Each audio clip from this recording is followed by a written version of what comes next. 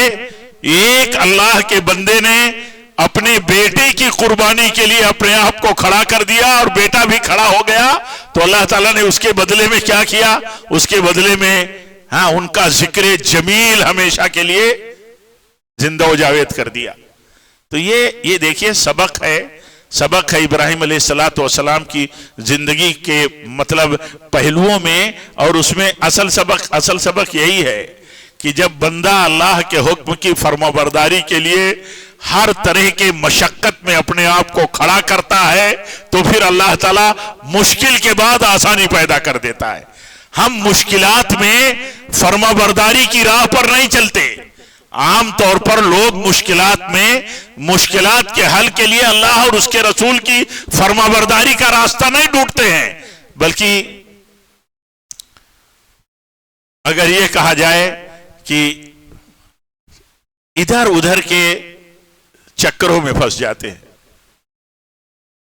ادھر سے مسئلہ حل ہو جائے گا, ادھر سے مسئلہ حل ہو جائے گا, ادھر سے مسئلہ حل ہو جائے گا, جبکہ سارے مسئلے اللہ کے ہاتھ میں ہیں. اللہ تعالیٰ چاہے گا تب مسئلہ حل ہوگا.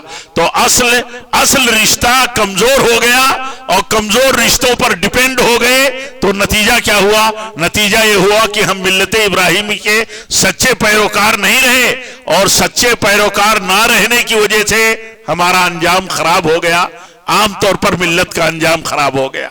تو یہ سبق بار بار جو دہرایا جاتا ہے, دیکھیے بار بار جو یہ سبق اللہ تعالیٰ دہراتا ہے وہ اس کے پیچھے مقصد کیا ہے؟ اس کے پیچھے مقصد یہی ہے, اس کے پیچھے مقصد یہی ہے. آج دیکھیے کعبہ ہمارا قبلہ ہے, ہر مسلمان کا قبلہ ہے, ہر مسلمان کا. اللہ کا حکم ہوا ابراہیم اور اسماعیل کو کہ بناؤ, اب بناؤ یہاں میرا گھر بناؤ, بیت اللہ کو بناؤ. اب انہوں نے کعبہ بنایا تو کعبہ کو اللہ تعالیٰ نے دیکھیے جو عظمت بخشی ہے, اس عظمت کے احساس کے ساتھ کیا یہ بات ہمارے ذہن میں ہر وقت نہیں تازہ ہوتی رہتی ہے کہ یہ وہی کعبہ ہے جس کو ابراہیم اور اسماعیل نے بنایا تھا؟ ان کی اس کعبہ کی تعمیر کے ساتھ جو دعا تھی وہ بھی ایک آپ کی سیرت کا بہت نمایاں پہلو ہے کہ آدمی کتنا بھی بڑا نیک کام کرتا ہو, کعبہ دیکھیے دونوں بنا رہے ہیں, اللہ کے دونوں بندے, اللہ کے محبوب بندے, یہ دونوں کعبہ بنا رہے ہیں اور دعا کیا کر رہے ہیں؟ ربنا تقبل منا انک انت السمیع العلیم. ان کی زندگی کا ایک پہلو یہ بھی ہے کہ اتنا بڑا نیکی کا کام کر رہے ہیں تو نیکی کا کام اس کے پیچھے مقصد کیا ہے؟ اس کے پیچھے مقصد یہ ہے کہ اللہ تعالیٰ اسے قبول کر لے, اور قبولیت کے لیے دعا کر رہے ہیں. کتنا بھی بڑا کام آدمی کرتا ہو اس کے لیے اس کی اصل سمجھ کیا ہے؟ اس کے لیے اس کی اصل سمجھ یہ ہے کہ وہ عمل اللہ تعالیٰ کے ہاں قبول کر لیا جائے. یہ فکر ہونی چاہیے. بہت بڑا عمل تھا تو بہت بڑا عمل کیا تو اللہ تعالیٰ نے یادگار بنایا, اور ابراہیم علیہ السلام کی سیرت اور ان کی حیات طیبہ اور ان کی نسبت کو جوڑا. اپنا گھر ہے, معمار ہے کعبہ کے ابراہیم اور اسماعیل, اور ان کے اس عمل کے ساتھ ان کا اسوہ کیا ہے؟ ان کا اسوہ یہ ہے کہ اتنا عظیم عمل کر رہے ہیں اور اللہ تعالیٰ سے قبولیت کی دعا کی فکر لگی ہے, قبولیت کی دعا کر رہے ہیں, قبولیت کی فکر لگی ہوئی ہے.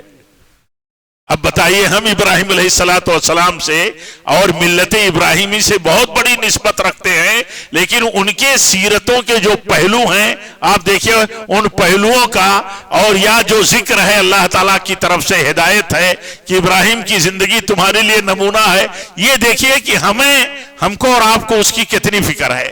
عام طور پر ہم کوئی بھی نیکی کا کام کرتے ہیں تو سب سے پہلے تو یہ رہتا ہے کہ اس کی نمائش کیسے ہو زیادہ سے زیادہ۔ ضرورت ہوتی ہے نمائش کی بھی، نمائش کا لفظ نہیں مناسب لگتا ہے، ضرورت ہوتی ہے دکھانے کی، ضرورت ہوتی ہے کبھی کبھی کوششوں کو مطلب منظر عام پر لانے کی، لیکن یہ کہ اس کے پیچھے اصل فکر تو ہونی چاہیے کہ اللہ تعالیٰ اس عمل کے دکھانے کے پیچھے ہمارا مقصد تو کچھ اور ہے، لیکن اصل مقصد تو یہ ہے کہ اللہ تعالیٰ اسے قبول کر لے۔ یہ فکر کم ہے، یہ فکر عام طور پر ناپید ہے۔ ہر آدمی کام کرتا ہے کچھ نہ کچھ، جو بھی کام کرتا ہے کچھ نہ کچھ، اس کی اصل فکر یہ ہوتی ہے کہ اس کا چرچا کیسے ہو، اس کو دکھایا کیسے جائے، اور یہ فکر کم نظر آتی ہے کہ کام کیسا بھی ہو، چھوٹا ہو یا بڑا، اگر اللہ قبول نہیں کرتا ہے تو پھر اور بھی خطرے ہو سکتے ہیں کہ معلوم نہیں کس نیت سے، کس جذبے کے ساتھ یہ کام کیا جا رہا ہے۔ ابراہیم علیہ السلام کی سیرت میں دیکھیے، ابراہیم علیہ السلام کی سیرت میں دیکھیے ایک پہلو یہ بھی ہے کہ وہ دلیلوں کے ساتھ بات کرنے میں کبھی ہچکچاتے نہیں تھے۔ وہ دیکھتے تھے کہ سامنے والا کس ڈھنگ سے باطل کو مبرہن کرتا ہے، باطل کو منوانا چاہتا ہے،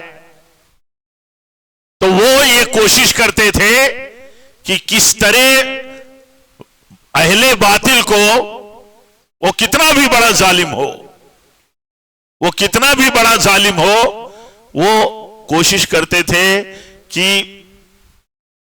اس کو خاموش کر دیں۔ نمرود کا واقعہ بہت مشہور ہے،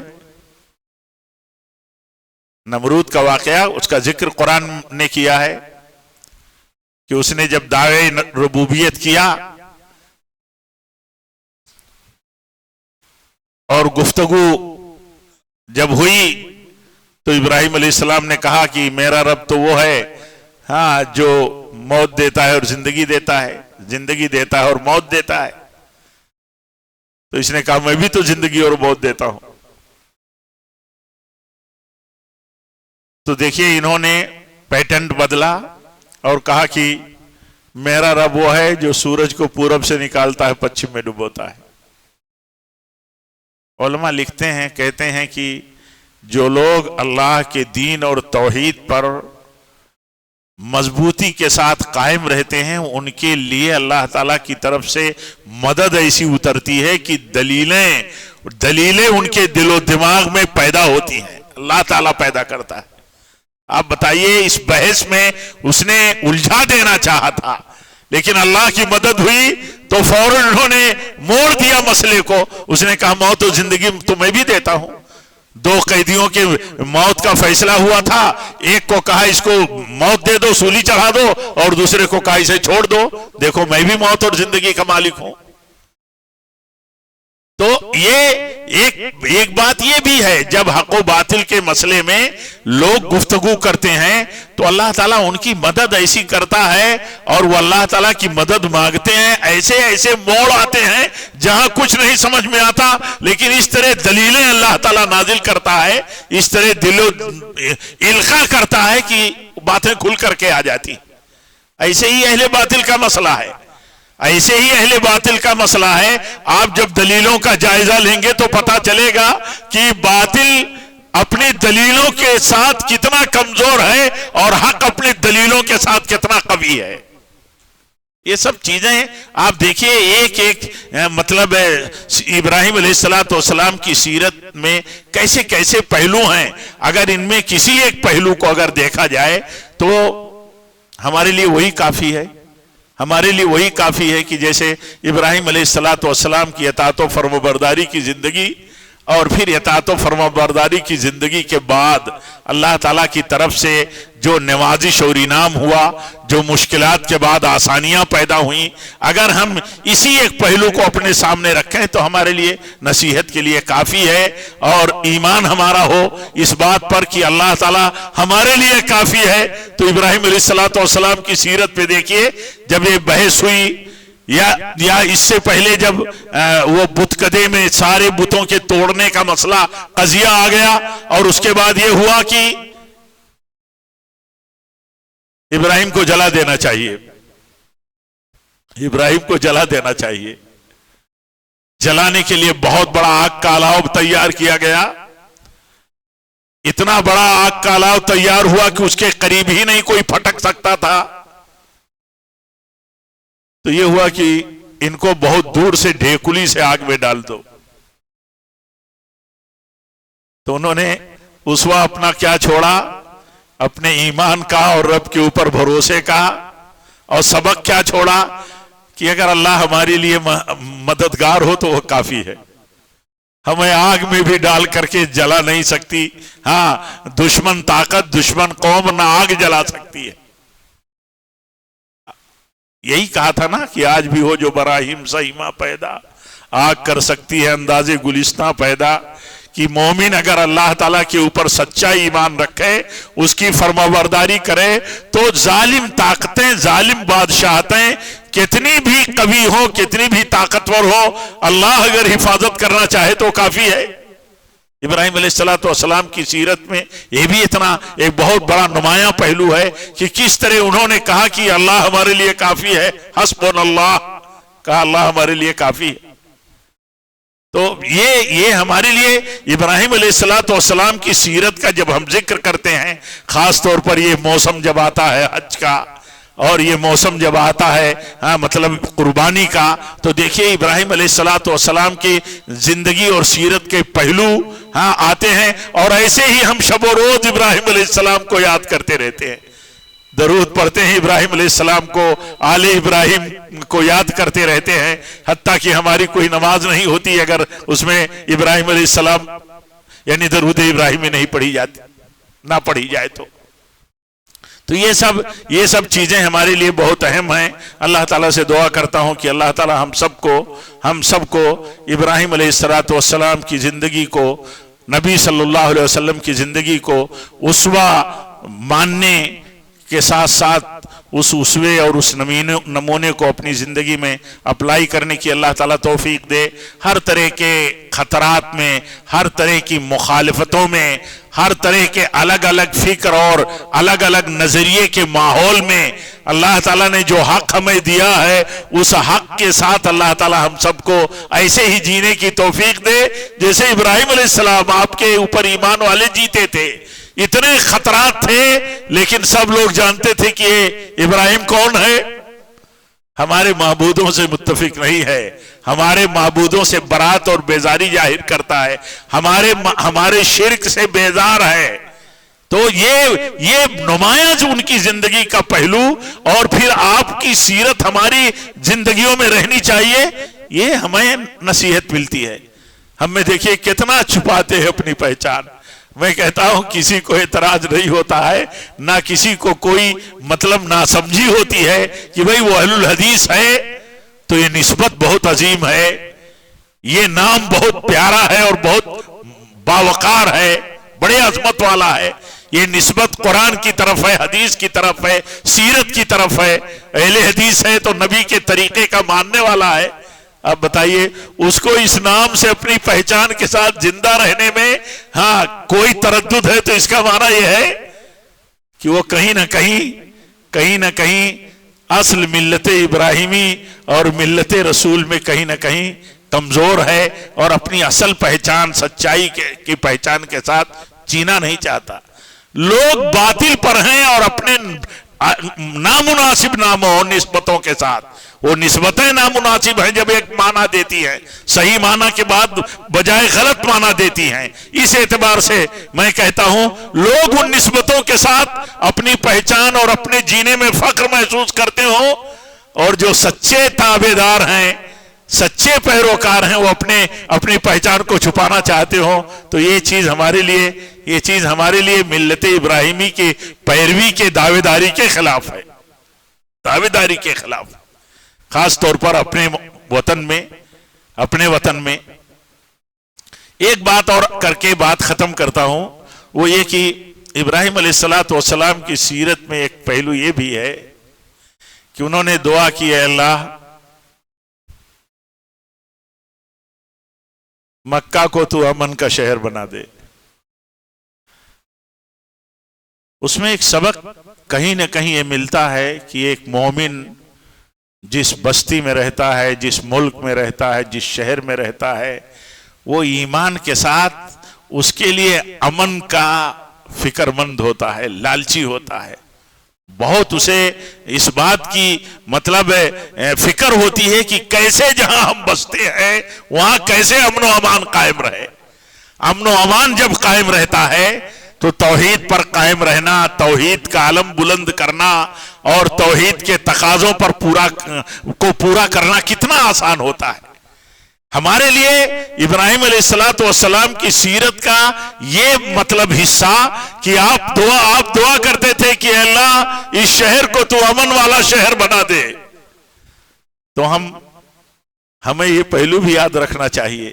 وطن سے محبت کا ایک تقاضا یہ بھی ہوتا ہے کہ اس وطن میں نفرتوں کا ماحول نہ ہو، اپنے ہاتھ سے نفرت نہ پھیلے، دوسرے اگر نفرت پھیلاتے ہیں تو انہیں کیسے سمجھایا جا سکتا ہے، روکا جا سکتا ہے، دعائیں کی جا سکتی ہیں۔